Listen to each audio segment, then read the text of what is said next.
Sa tuwing nanonood tayo ng mga balita tungkol sa kaguluhan sa Middle East, madalas nating naririnig ang dalawang grupo na palaging nababanggit. Ito ang mga Sunni at ang mga Shia.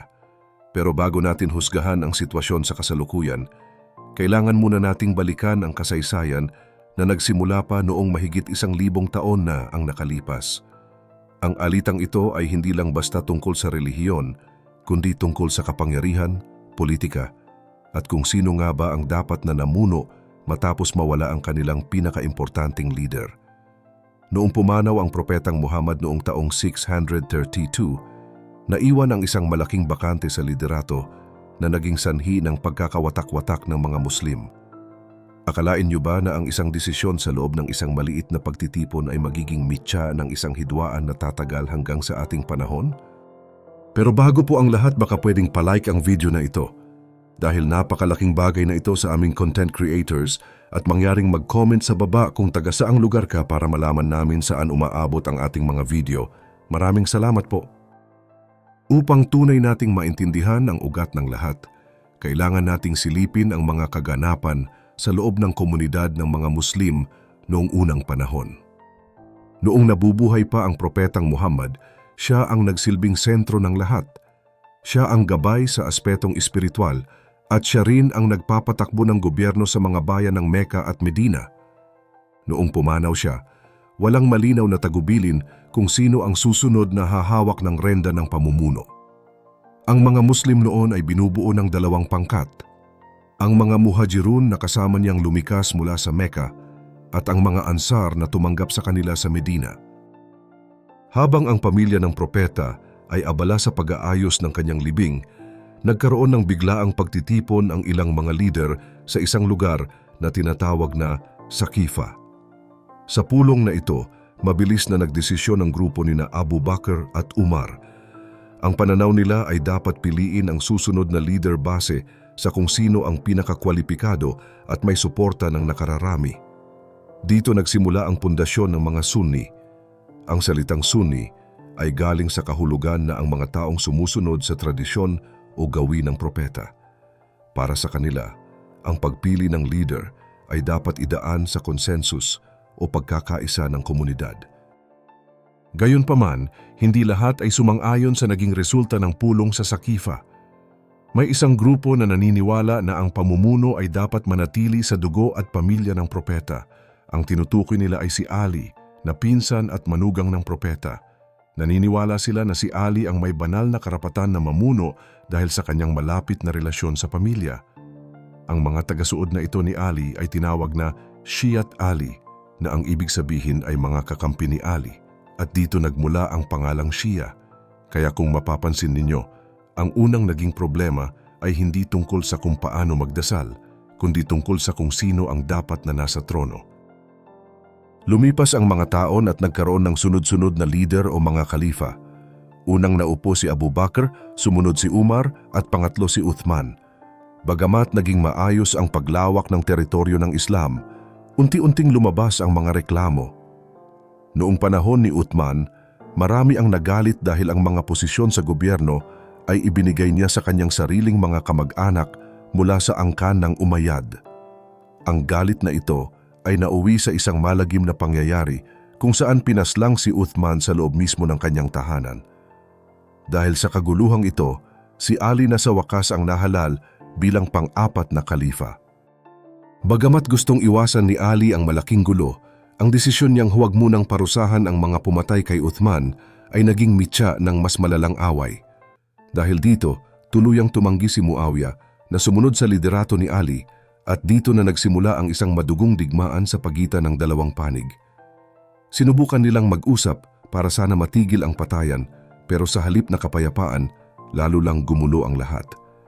Isipin niyo, pati ang sariling mga kakampi ni Ali ay nagalit sa kanya dahil bakit daw siya pumayag na makipagnegosasyon sa kalaban. Ang mga dismayadong supporter na ito ay humiwalay at tinawag na mga Kharijite. Ang masaklap pa rito, habang taimtim na nagdarasal si Ali, ay palihim siyang pinaslang ng isa sa mga taong ito. Dahil wala na si Ali, ang anak niyang si Hasan ang pumalit bilang leader sa Kufa. Pero sa puntong ito, Kitang-kita na mas malakas ang puwersa ni Muawiyah sa Damascus. Ayaw ni Hasan na dumanak pa ang dugo ng mga kapwa Muslim, kaya gumawa siya ng isang mabigat na sakripisyo. Nakipagkasundo siya kay Muawiyah na ibibigay na niya ang pwesto ng liderato sa kondisyon na mamumuno si Muawiyah ng tama at hindi nito basta-basta itatalaga ang susunod na papalit sa kanya. Parang isang selyadong pangako ito para sa katahimikan, pero ang tanong, tinupad ba ito? Heto ang nakakagulat na twist sa ating kwento.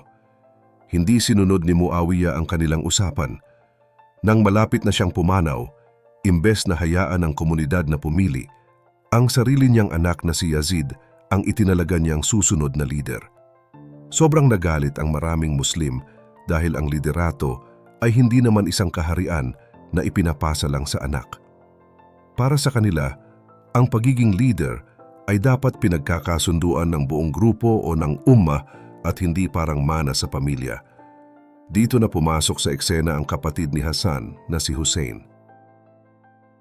Si Hussein ang tinitingala ng marami noong panahong iyon.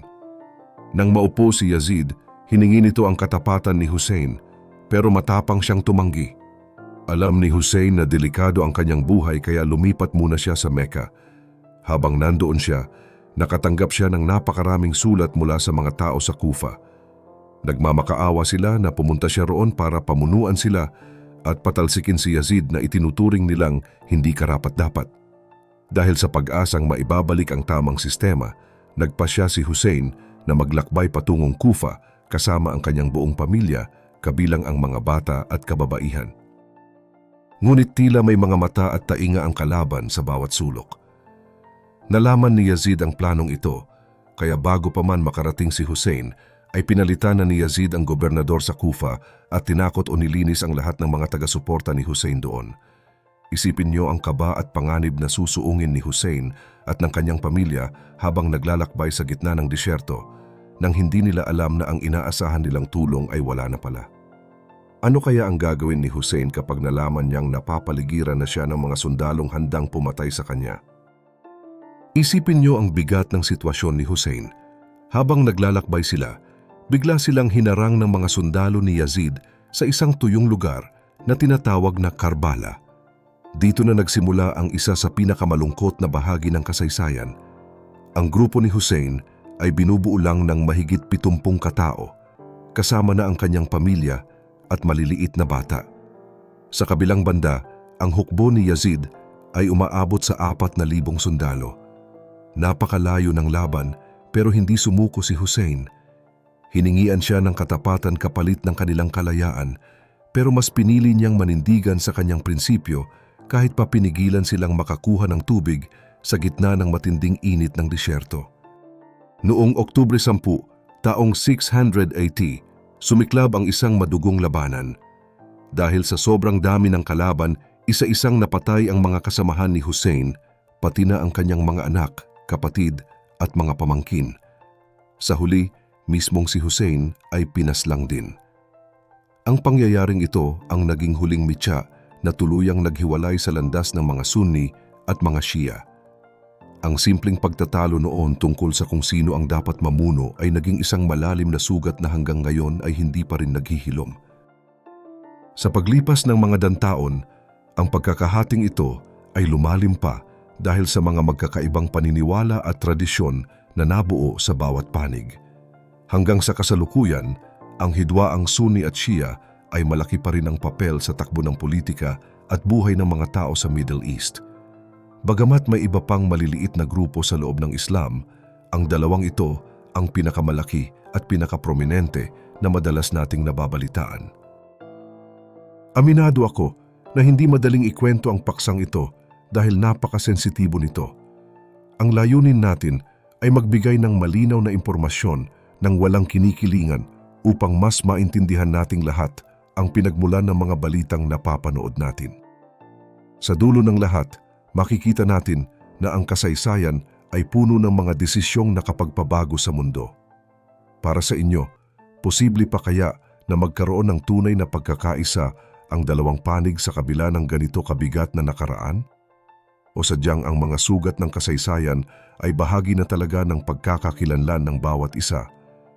Ibahagi mo naman ang opinyon mo sa comments below at huwag rin kalimutang mag-like at subscribe para sa mas marami pang updates gaya nito.